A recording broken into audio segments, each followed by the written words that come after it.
네, 강프로입니다. 자, 두산 에너빌리티 보겠습니다. 자, 일단 오늘 2.9% 하락해서 끝났습니다. 일단 보유하신 분들은 또 실망하셨을 것 같은데 그럴 필요 없습니다. 자, 일단 하락한 부분을 보면 코스피, 코스닥 모두 같이 하락을 했어요.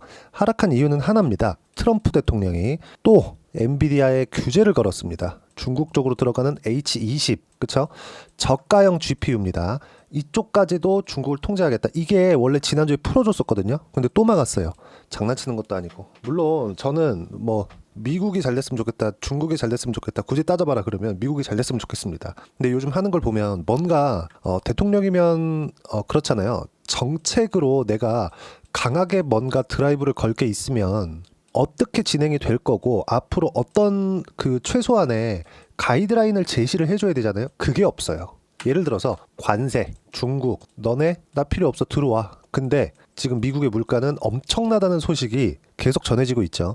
그리고 문제는요. 지금 두산 에너빌리티를 포함해서 미국에 있는 기업들이 있죠. 엔비디아도 마찬가지고요. 애플도 마찬가지고요. 뭐 최저가는 찍고 나서 올라왔다고는 하지만 이게 트럼프 대통령이 한 발 물러서서 이런 결과가 나온 거잖아요. 그러면 시장에서도 트럼프 대통령이 잘못하고 있다고 지금 평가를 내리고 있는 겁니다. 그리고 무엇보다 우리가 하나 생각을 해보면 H20을 막는다? 이거는 제 생각엔 그래요. 최악의 국면을 지나온 다음에 마지막 발악이 아닌가.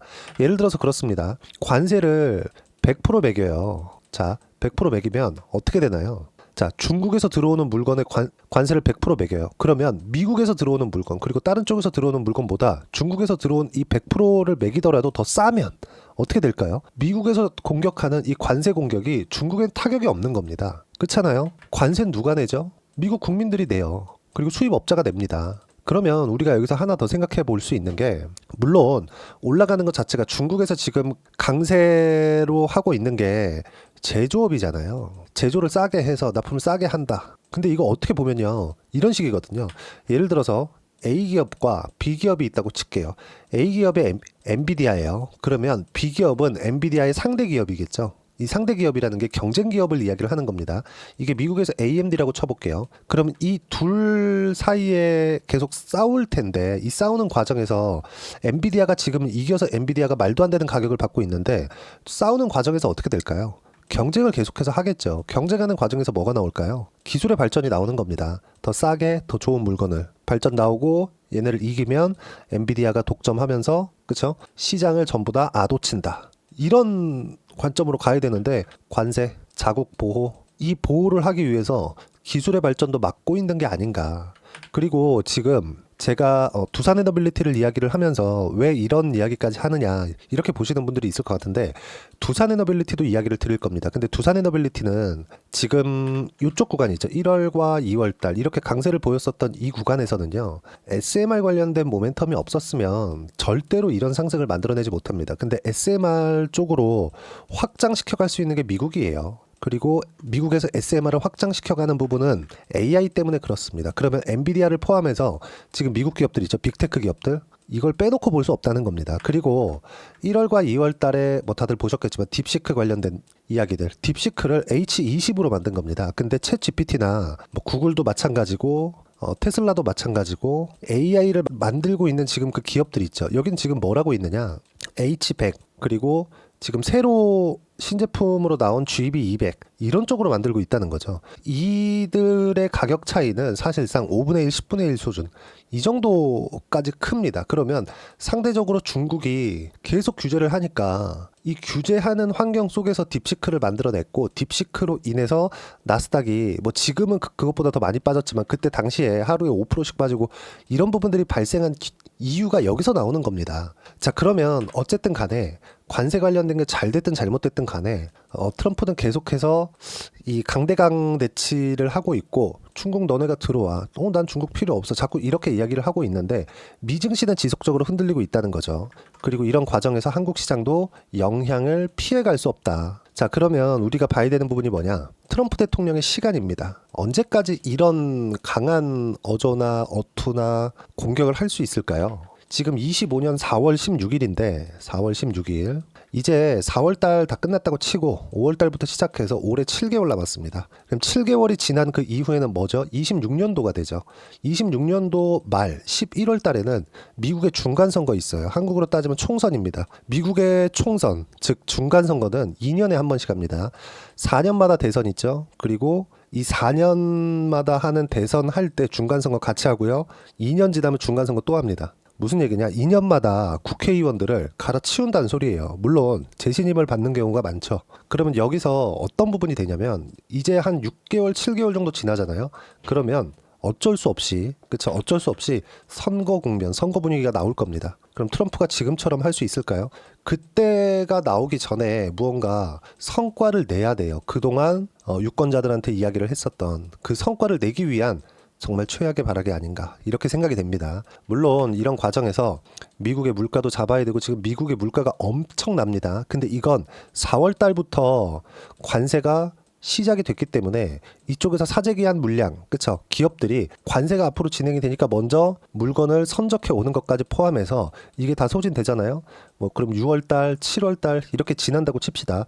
이때부터 나오는 6월달은 너무 빠른 것 같고 7월달부터 나오는 경제 지표는 좋지 않을 겁니다. 왜? 4월달에 있었던 경제 상황에 맞춰서 경제 지표가 나올 테니까 그러면 그 이후에는 레벨대가 낮아지는 부분이 생길 겁니다. 그 낮아지는 과정을 지금 두산에너빌리티를 포함해서 삼성전자나 하이닉스나 그쵸? 뭐 조선주 같은 경우에는 트럼프가 콕 집어버렸잖아요. 그쵸? 이런 부분들이 지금 생기고 있는 거다. 예를 들어서 그래요. 업종 차트를 보면 한국 시장이니까 이거 빼더라도요. 지금 미국 시장의 움직임을 보잖아요. 나스닥 기업들의 우리가 이름만 대면 알만한 기업들이 있죠. 그리고 두산에너빌리티가 강세를 보이는 이유인 AI 기업들, 애플, 테슬라, 엔비디아, 구글 이런 기업들 있잖아요. 이런 기업들의 앞으로의 실적이 낮아질 수 있는 부분을 지금 반영한 결과입니다. 근데 실제 실적이 낮아지진 않았죠. 이게 의미하는 바가 뭐냐면 선반영된다는 이야기인데 관세 매긴다, 관세 매긴다, 관세 매긴다, 너네 몇 프로, 너네 몇 프로, 너네 몇 프로 급기야는 여기 4월 초에 들어서 미국 해방의 날이다 하면서 개판을 쳐놓고 미국 시장이 20% 빠지니까 야 그거 아니야 90일 유예해 줄게 그러다가 또 올라오고 나서 중국에서 안 굽히고 들어오니까 여기서 뭐랍니까? H20 통제 이러니까 오늘 빠진 거예요. 근데 여기서 빠진 이유가 실적이 감소했나요? 그게 아니죠. 앞으로 감소할 수 있는 가능성을 가지고 있죠. 왜? 수요를 확 줄여버렸으니까. 그렇잖아요. 지금 이런 부분들이 발생하고 있는 거다. 그러면 만약에 미국의 경기 침체 또는 수요 둔화 기업들의 실적 악화 이런 부분들이 발생한다고 하더라도 이 저가를 이탈할 가능성은 사실상 0%라고 보시면 됩니다. 먼저 봤으니까. 그리고 여기서 등락하는 구간이 앞으로도 지속적으로 나올 겁니다. 근데 이 등락하는 구간에서 우리가 어떤 식으로 타점을 잡아야 되는지가 중요하고 뭐 두산에너빌리티에 뭐 현금이 좀 부족하다 앞으로 수주하는데 유상증자를 할 수 있다 이런 루머들이 돌거든요. 근데 지금 상태에서 유상증자를 할 수는 없습니다. 이거보다 주가가 5만 원, 6만 원 이렇게까지 올라가잖아요. 그럼 그 중간 과정에서 유상증자를 한번 할 수 있어요. 근데 지금 상황에서는 하기 어렵다. 만약에 유상증자를 만약에 1조를 한다고 칩시다. 뭐 많은 금액이라고 생각하지 말고 두산에너빌리티 정도면 1조 유상증자 그냥 눈 딱 감고 할 수도 있어요. 근데 만약에 지금 했을 때 1조라는 프리미엄을 주기 위해서 20% 까버린다? 그러면 유상증자를 어디까지 볼 수 있을까요? 그렇죠? 20% 할인해서 준다고 하더라도 2만 원 이하가 됩니다. 이 정도까지 만든다? 이 자체 어려울 겁니다. 이 불가능해요. 그리고 무엇보다도 수주가 계속해서 들어오고 있는 그 상황에서는 그렇죠? 현금 흐름 자체가 그렇게 좋지 못합니다. 이거는 어쩔 수 없어요. 그리고 두산 밥켓에 대한 실적 부진을 이유로 뭔가 돈이 없다 이렇게 얘기를 하는데 이것도 참 할 말이 많은 게 이럴 것 같았으면 왜 두산 밥켓을 떼가지고 로보틱스로 붙인다 그랬죠? 말이 안 되는 겁니다. 그렇죠? 그러니까 지금 작년에 불거졌었던 부다라병 관련된 이슈나 그리고 지금 수주가 계속해서 들어오니까 현금 여력이 부족한 부분이나 지금은 일시적인 요인일 뿐이다. 그리고 지금 가격 2만 얼마인 지금 가격에서는 유상증자 자체가 나올 수가 없는 구조가 됩니다. 이 자체는 그냥 무시하고 지나가셔도 되고요. 그리고 무엇보다 자 대차거래 내역인데 자 여기 보면 4월 15일 날 900만 주의 대차 상환이 있었습니다. 차트로 한번 볼게요. 그쵸? 계속해서 늘어나던 대차 잔고가 이렇게 상한이 확 됐다는 점. 그러면 지금 하락하는 과정에서 그쵸? 다시 올라왔죠. 쇼 커버링이 조금씩 나오는 구간까지 왔다는 거고, 이제 미증시가 안정 구간, 최소한의 안정 구간이라 그래서 계속해서 올라갈 겁니다, 이 얘기를 드리는 게 아니라 최소한의 안정 구간에 들어가는 상황이 만들어지잖아요. 등락 구간이 일반적인 상황으로 돌아왔을 때 이게 아무리 길어봐야 6개월 정도밖에 남지 않았다. 그러면 이 6개월 안쪽으로 봤을 때 우리가 뭘 봐야 되느냐? 최악의 상황을 본 이후에 등락 구간을 잡는 걸 어떻게 잡을 거냐, 그 부분입니다. 그게 지금부터 잡아야 된다고 이야기를 드리는 겁니다. 왜? 이미 신고가 구간에서 등락 구간, 미증시가 흔들리면서 나오는 등락 구간까지 거치고 있으니까. 그리고 그 부분을 제가 여기 소통방에서 무료로 공유를 해드리고 있습니다. 종목은 가격을 잡아야 됩니다. 왜? 선반영되니까.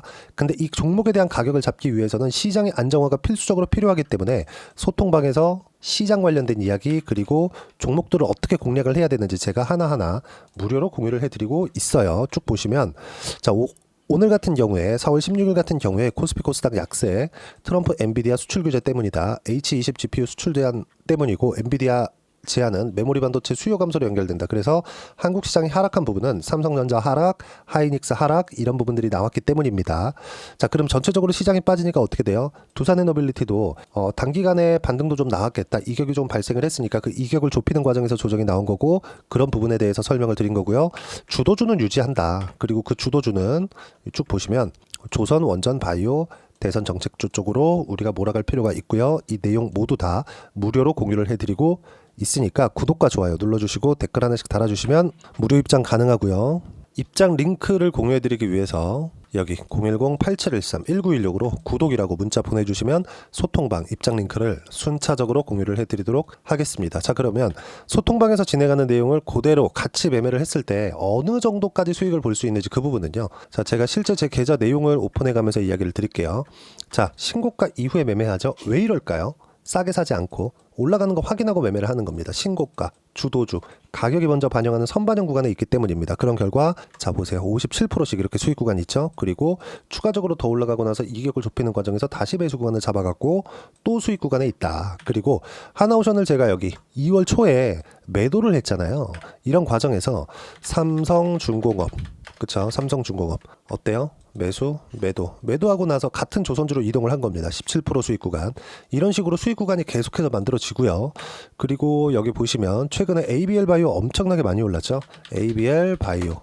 자, 내용 보시면 어때요? 신고가 이후에 매매를 했고 상한가 급등해서 23% 한 번, 그리고 마지막 물량 76% 전체 매도를 했습니다. 그리고 이런 부분들도 여기 보시면 4월 15일 날 시장가 매도, ABL 바이오 남은 물량 모두 매도하겠다. 모두 소통방에서 무료로 공유를 해드렸죠. 구독과 좋아요 눌러주시면 무료 입장 가능하고요. 입장 링크는 여기 010-8713-1916으로 구독이라고 문자 보내주시면 소통방 입장 링크 무료로 공유를 해드리도록 하겠습니다. 자, 그리고 가격을 어떻게 보고 이해를 해야 되는지, 그 부분은 여기 두산에너빌리티의 단기 보유 전략, 단기는 2주입니다. 2주 동안 내가 어떻게 수익 구간을 만들 것인지, 그 부분이고, 2주 안에 수익 구간 만들기 위해서는 가격에 대한 이해 필요하고요. 가격에 대한 이해가 되었을 때 주도주, 신고가 두 가지 내용에 대한 파악이 될 텐데, 이 두 가지 내용 모두 무료로 공유를 해드리도록 할 테니까 구독과 좋아요 눌러주시고요.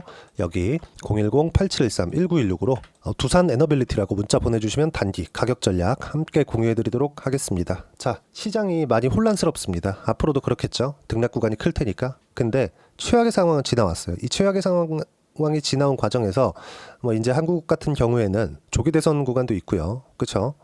뭐 여러 가지 조금 상승할 수 있는, 그쵸, 상승할 수 있는 종목들이 나오는 그런 모멘텀을 가진 종목들이 있습니다. 근데 이렇다고 하더라도 우리가 봐야 되는 부분 딱 하나예요. 어떤 종목을 할 거냐, 결국에 주도주를 해야 된다는 겁니다. 두산에너빌리티를 제가 계속 강조하고 매매를 해야 된다고 이야기를 드리는 것도, 즉 이런 종목군들, 그쵸, ABL 바이오 이렇게 70%씩 이렇게 수익을 보는데, 이렇게 수익을 내고 있는 이유 하나도 딱 한 가지 내용 때문에 그래요.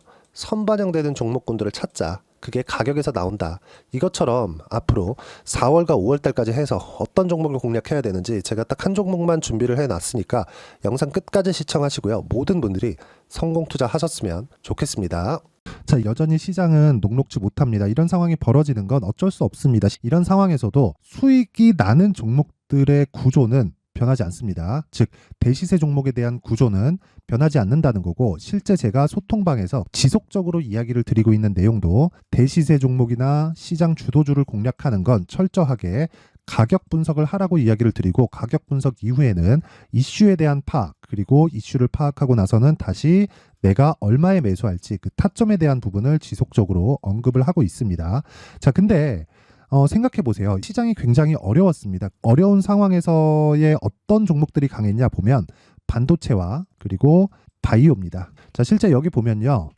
HLB에 제가 실제 매매한 내용을 띄워놓고 보여드리고 있는데 1월 22일부터 매매를 시작해서 4일 동안 31%의 수익 마감이 됐고요. 그리고 여전히 신고가 종목입니다. 자, 그리고 그 다음 어보브 반도체 이름을 보시다시피 반도체 종목이죠. 그리고 AI 반도체는 지속적으로 강세를 보이고 있습니다. 이 종목도 신고가를 먼저 달성한 이후에 제가 21%의 단기간에 21%의 큰 수익을 내고 마감이 됐습니다. 다시 재공략을 준비하고 있고 이런 부분은 소통방에서 다 공유를 해드립니다. 자, 그리고 코세스. 자, 코세스 같은 종목도 당연히 그쵸 신고가 종목이고요. 그리고 반도체 종목입니다. 이 종목도 영업일 기준에서 이틀 동안 대략 한 15%의 수익 마감이 됐습니다. 내용을 한번 보시면 어떻습니까? HLB를 포함해서 뭐 30%, 20%, 뭐 15% 이런 식의 수익이 지속적으로 발생하고 있는데 이 세 종목 모두 다 신고가 종목이고 1월 달에 시장이 약세를 보이고 있는 구간에서도 강했었던 그런 종목입니다. 특징점이 하나 있는데 그 이슈에 앞서서 가격이 먼저 반영했다는 거죠. 그렇게 제가 가격을 먼저 보고 이슈에 대해서 파악하는 이유는 결과적으로는 큰 시세를 먹기 위한 사전 준비 작업입니다. 실제로 큰 시세를 먹기 위해서 사전 준비 작업을 했을 때 여기 레인보우 로보틱스 127% 그리고 ISC 98% 그리고 한미반도체 97%의 큰 수익을 내는 상황을 만들 수 있습니다. 어떤 식으로 소통방에서 진행됐는지 그쵸? 그 상황을 제가 이야기를 드린 건데 이런 상황도요 당연히 신고가를 공략했을 때 가능한 겁니다. 자, 그러면 이번에도 마찬가지입니다. 그쵸? 정부 주도의 코리아 디스카운트 해소 방안이 2월 달에 발표를 하고요. 그리고 2월 달에 발표된 내용을 토대로 주가가 움직이는 게 아니라 이미 움직인 내용이 있죠. 실제 이 내용은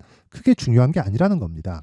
실제 움직인 내용을 보면 자, 기아차입니다. 실제로 12월 달에 신고가를 만들어 놓고 정부에서 입김을 불어 넣으니까 순식간에 기아차를 포함해서 현대차 같은 거대 기업들의 주가가 2주도 채 되지 않아서 40% 정도의 큰 시세를 냅니다. 자, 그러면 우리는 어떤 종목을 봐야 될까요? 이슈를 파악해야 되는 것도 맞지만 철저하게 가격에 맞춰서 매매를 해야 되는 게 당연히 중요합니다. 정부가 주도하는 정책 방향이 있겠죠. 그 방향에 맞춰서 우리가 종목을 찾을 필요가 있다.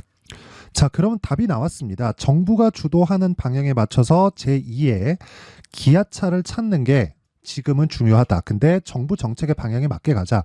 그랬을 때 앞서서 제가 보여드렸었던 내용인 여기 레인보우 로보틱스 127% 그리고 ISC 98% 그리고 한미반도체 97%와 같은 수익을 낼 수 있습니다. 물론 시간에 대한 부분은 최소 2주의 시간이 필요하고요. 그리고 최장 3개월 안에 끝내야 됩니다. 자, 기아차의 시세를 보셨던 것과 같이 2월 달에 정부 정책의 방향이 결정되고요. 바로 3월 달이면 시행입니다. 자, 그러면 우리는 거기에 맞춰서 당연히 종목을 찾아야 되고 제가 제2의 기아차를 찾아놨습니다. 제가 아까 전에 소통방에서 이야기를 드렸었던 내용 다 공개를 해드렸는데 그 내용처럼 종목만 받고 싶다 하시는 분들은요. 상단에 있는 제 전화번호로 대시세 자, 대시세라고 문자를 보내주시면 정부 정책의 방향에 맞는 종목을 모든 분들에게 무료로 공개를 해드리도록 하겠습니다. 자, 제가 원하는 건 채널 성장이 목적입니다. 자, 그래서 구독과 좋아요 꼭 좀 부탁드리고요. 모든 분들이 정부 정책에 맞는 방향으로 매매를 이어가서 큰 수익 보셨으면 좋겠습니다.